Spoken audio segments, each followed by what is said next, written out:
jsi udělal čas na tohle testování. Dneska budeme testovat stránky jednoho penzionu, konkrétně Horálky tady. Budeme testovat web a ne tebe, takže se neboj, když se někde zasekneš nebo nebudeš něco moc najít, tak to nebude tvoje chyba, ale toho webu. A to je právě to, co potřebujeme dneska zjistit. Dobře. Chtěla bych tě poprosit, abys celou dobu říkal nahlas, co děláš, co hledáš, co tě mate, nebo když něco nebudeš moc najít, abys prostě všechno vyjadřoval nahlas. Nebo když se ti něco bude líbit. A jo, ještě můžu si to nahrávat? Jo. Tak jo, tak můžeme začít. Takže nejdřív se prosím tě podívej chvíli na tuhle domovskou stránku. Dobře.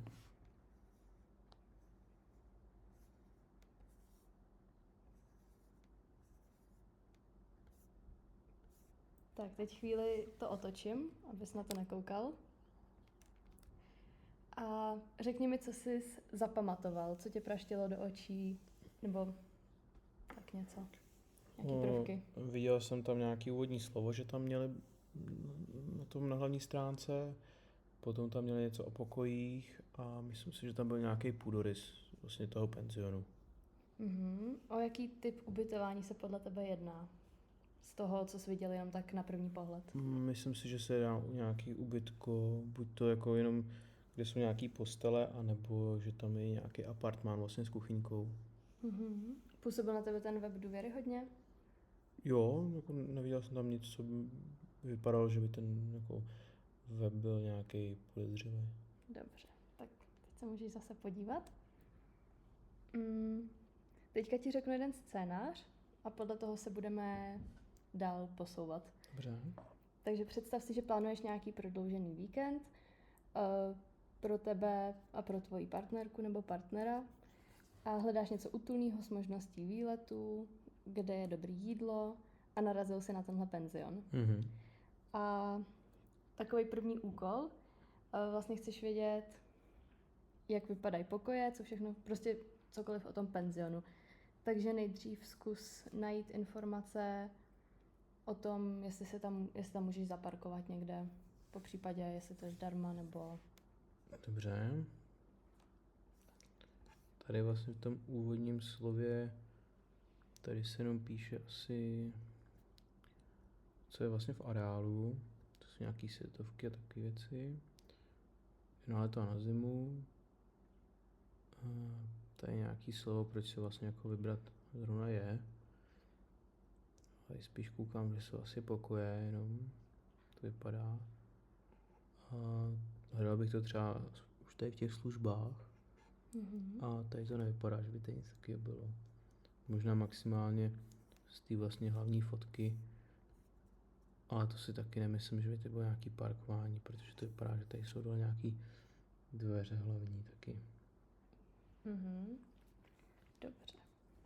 Teďka chceš vidět, jestli ten hotel nabízí nějaké služby navíc, takže nějaký třeba wellness nebo restauraci, tak Jo, tak. jak bys postupoval? Nahoře to jako v té navigaci nevidím hlavní, to jsou nějaký webkamery a takhle.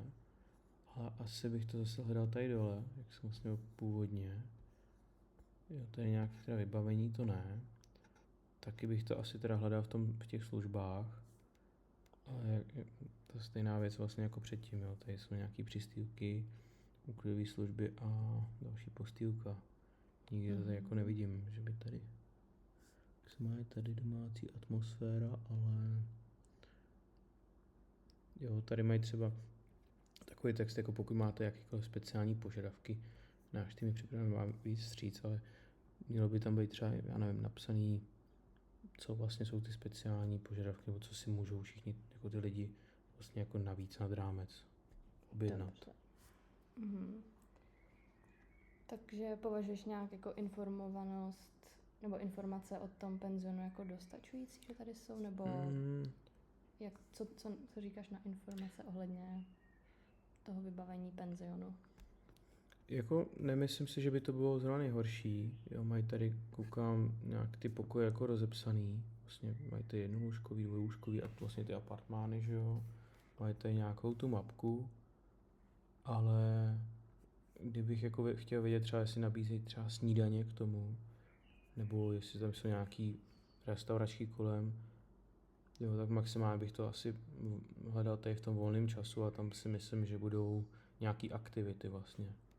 Jo, že bych vlastně, stejně bych musel hledat někde jinde. Hledal bych třeba na mapách, našel bych si, kde ten penzion přesně je a v okolí bych něco hledal, jestli je. Dobře. Takže myslíš, že kdyby klikl na ten volný čas, tak tam budou, jak jsi to říkal?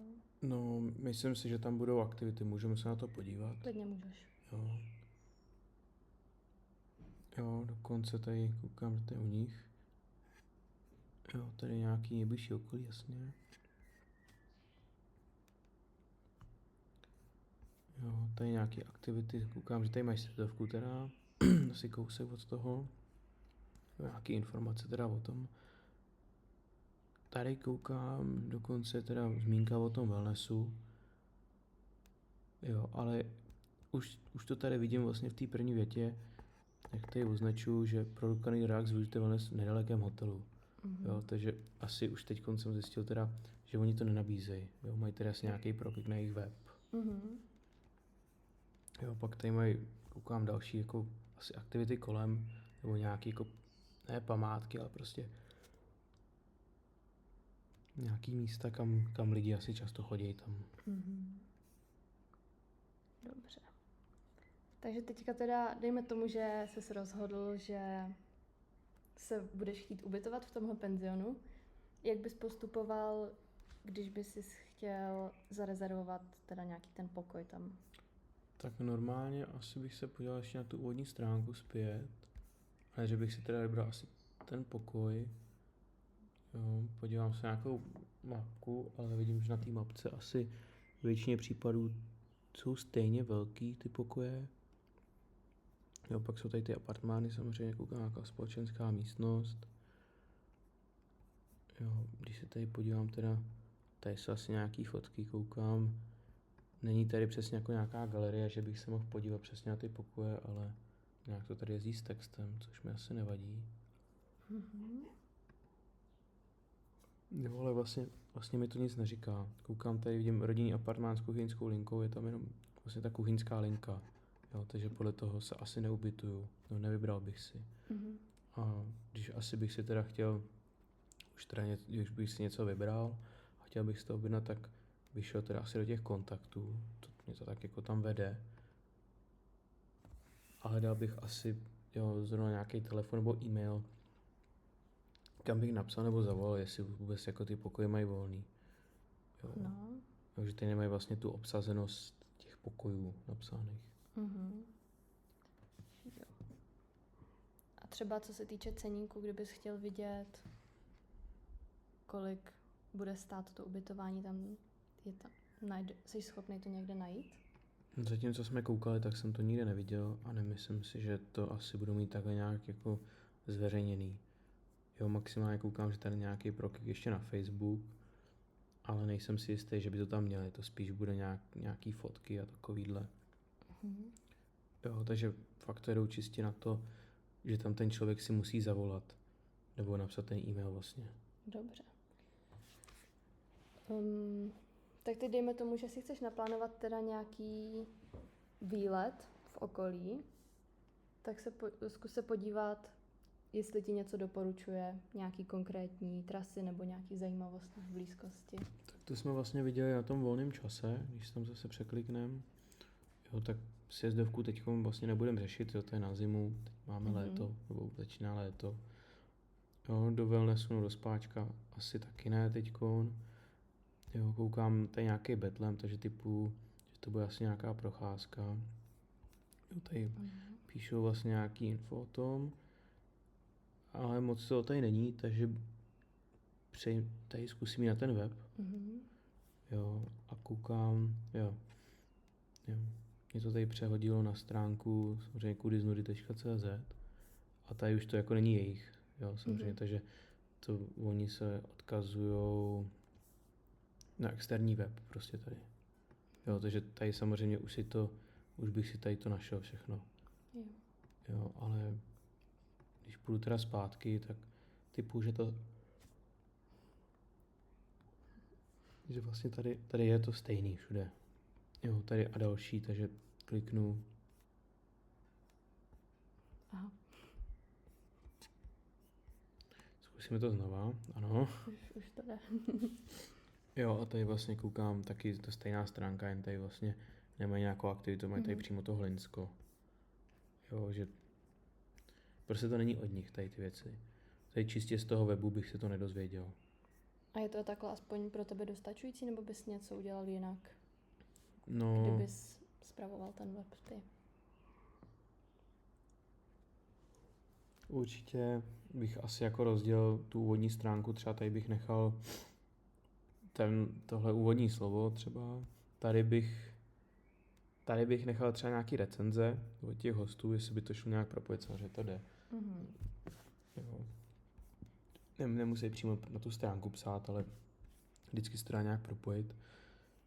Tady vlastně, co se týče tady té části těch pokut, tak bych dal samostatnou. Dal bych samostatně vlastně odkaz tady nahoru. Dal bych to vedle sebe, jo. Ani se mi vlastně nelíbí, jak tady jsou tady ty 3 věci, webkamery, úvodní stránka, volný čas vedle sebe v pohodě. A ten kontakt je tam takovej, ten styl písma se k tomu ani nehodí, je to taky propojený hrozně, to přes sebe. Dobře. Samozřejmě může to být tím, že jsme na jiném počítači, to je jiný rozměr, než to vlastně zamýšleli. Jo, ale celkově bych to přesunul prostě do samostatné sekce a zkusil bych třeba už buď to s bookingem nebo s nějakýma stránkama si to spojit, aby ty lidi vlastně byli schopni zjistit, jestli to je vybookovaný nebo ne. Dobře. Teď čistě na základě těch stránek, jak vypadají, jak jsou funkční, rozhodl by se zarezervovat si ubytování v tomhle penzionu, nebo spíš by se Určitě koukal ne. jinam? Určitě bych se asi koukal jinam, protože tak mě to jako odrazuje, že vlastně třeba když se podíváme ještě zpět na tady tu mapku, je tady ta společenská místnost, jo, a vlastně tady není žádná fotka ohledně toho, nebo nevíme, jak to vlastně vypadá na chodbách, jo, ty společní prostory prostě, tam jsou, jo, jestli to má, když tam teda půjdu na ty lyže, jestli to má nějaký sklep, který je vyhřívaný, jo, kam se můžou odložit věci. Je to prostě takový málo informací a působí to ne nevěryhodně, ale ne pro každého to může působit, jako že tam bych zrovna chtěl jet. Dobře. A kdybys měl vybrat jednu věc, která tě nejvíc naštvala nebo nějak zdržela, nebo tak co by to bylo? Asi tady z toho teda, co tady mají,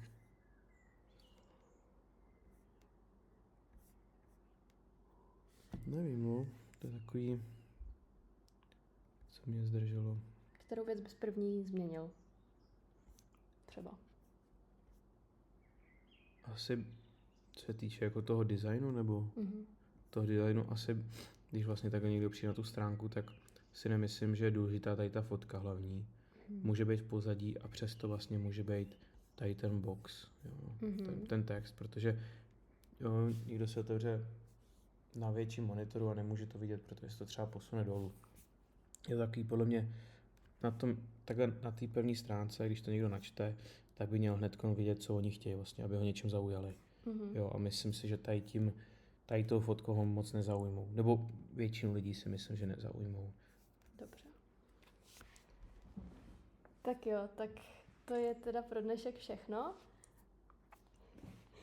Děkuju, že jsi teda udělal na tohle čas, že jsi takhle to otestoval, pomohl si tím vylepšení tohoto webu. A jo, děkuju. Dobře.